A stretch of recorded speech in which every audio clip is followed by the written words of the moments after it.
सावन सोमवार का व्रत रखने के लिए एक समय भोजन कर लेते हैं और प्रदोष काल में भगवान का पूजन किया जाता है।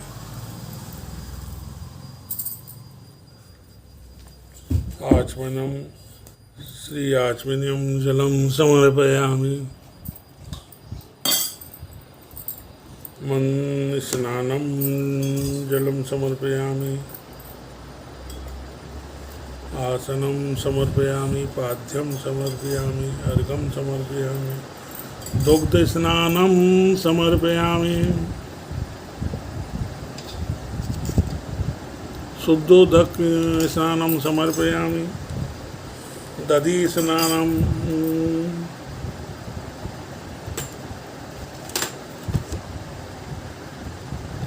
शुद्धोदक जलम दधि स्नानं ये डालो। शुद्धोदक जलम समर्पयामि।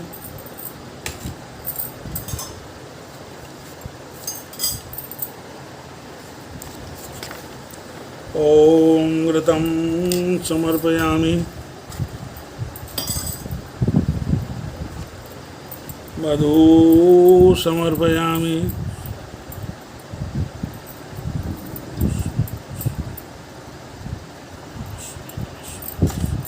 शुद्धोदक स्नानं समर्पयामि। पंचामृतं स्नानं समर्पयामि। पंचामृतं समर्पयामि।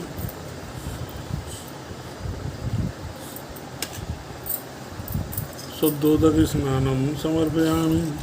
इसमें जल डालो, इसमें पानी डालो और डालना।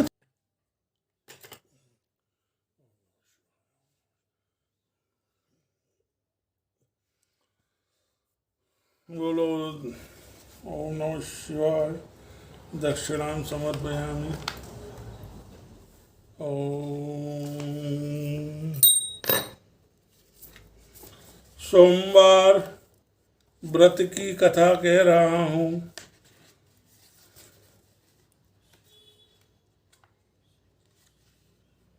सोमवार व्रत कथा प्रारंभ। एक नगर में एक बहुत धनवान साहूकार रहा करता था। उसके घर में धन की कमी नहीं थी, परंतु वह बहुत दुखी था क्योंकि उसके पुत्र नहीं था। वह इसी चिंता में दिन रात दुखी रहता। पुत्र की कामना के लिए प्रत्येक सोमवार को शिव जी के सामने दीपक जलाया करता। उसके भक्ति भाव को देखकर एक समय माता पार्वती ने शिव जी से कहा, महाराज यह साहूकार आपका अनंत भक्त है, सदैव आपका व्रत और पूजन बड़ी श्रद्धा से करता है, आपको इसकी मनोकामना पूर्ण करनी चाहिए। शिव जी ने कहा, हे पार्वती यह संसार कर्म श्रेष्ठ है। जैसी खेत में बीज बोता है वैसी फसल काटता है, उसी तरह मनुष्य संसार में जैसा कर्म करते हैं वैसा ही फल भोगते हैं। माता पार्वती ने त्याग्रह से कहा, महाराज जब ये आपका आनंद भक्त है तो आपको इसका दुख है तो इसको अवश्य दूर करना चाहिए। आपको सदैव अपने भक्तों पर दयालु होते हैं, इसके दुख को दूर क्यों नहीं कर रहे हैं? यदि आप ऐसा नहीं करेंगे तो मनुष्य आपका पूजन व्रत क्यों करेंगे? माता पार्वती का ऐसा आग्रह देखकर शिव जी कहने लगे, हे पार्वती इसके कोई पुत्र नहीं है, इसी चिंता में ये अति दुखी रहते हैं। इसके भाग्य में पुत्र न होते हुए भी मैं इसको पुत्र की प्राप्ति का वर देता हूँ, परंतु यह पुत्र केवल 12 वर्ष तक जीवित रहेगा। इसके पश्चात यह मृत्यु को प्राप्त हो जाएगा। इससे अधिक मैं इसके लिए कुछ नहीं कर सकता। माता पार्वती भगवान शिव का यह वार्तालाप साहूकार सुन रहा था। उसको न तो प्रसन्नता हुई और न ही दुख हुआ। वह पूर्व की तरह शिव जी का व्रत और पूजन करता रहा। कुछ समय बाद साहूकार की स्त्री गर्भवती हुई। 10वें महीने में उसके गर्भ में अति सुंदर पुत्र उत्पन्न हुआ। साहूकार के घर में बहुत खुशी मनाई गई, परंतु साहूकार तो यह जानता था कि उससे केवल 12 वर्ष की आयु है, इसलिए उसने अधिक प्रसन्नता प्रकट नहीं की, ना ही किसी को यह भेद बताया। जब यह बालक 11 वर्ष का हो गया तो बालक की माता ने उसके पिता से उसका विवाह करने के लिए कहा।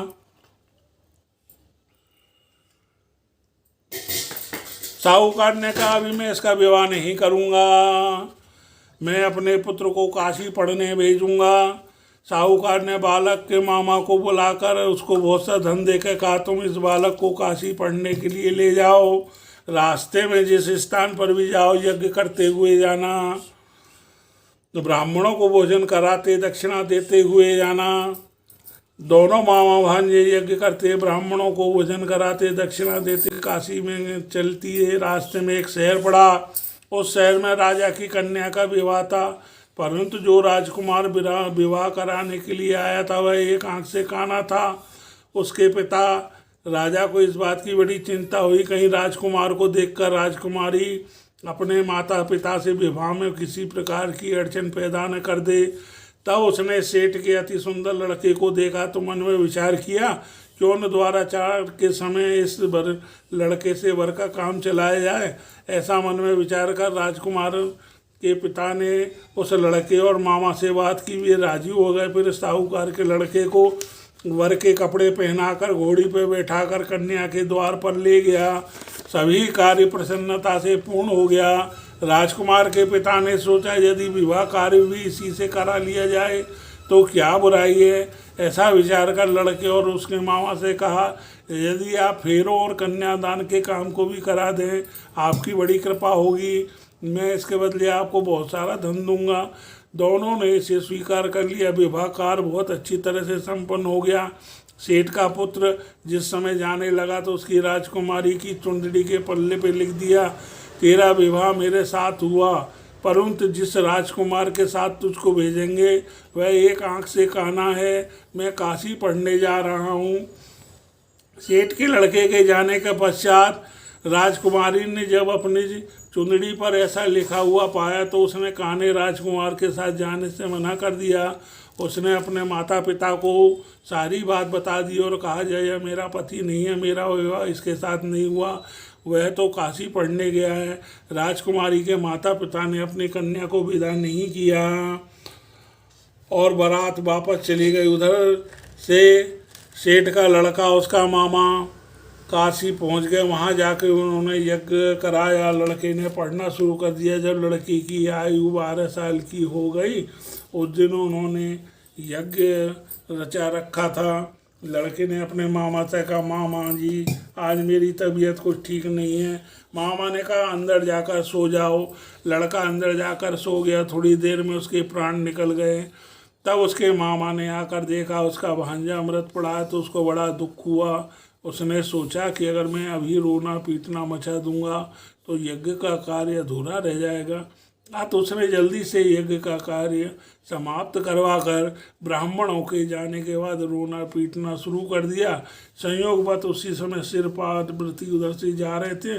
उन्होंने जोर जोर से रोने की आवाज़ सुनी तो पार्वती जी से कहने लगे महाराज कोई दुखिया रो रहा है, उसके कष्ट को दूर कीजिए।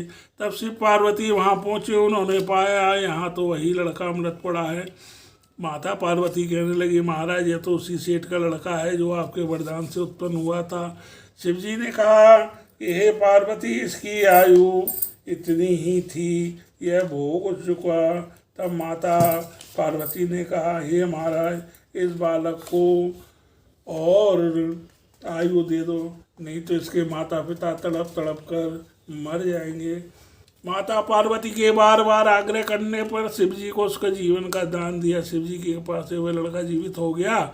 शिवजी और पार्वती कैलाश पर्वत को चले गए।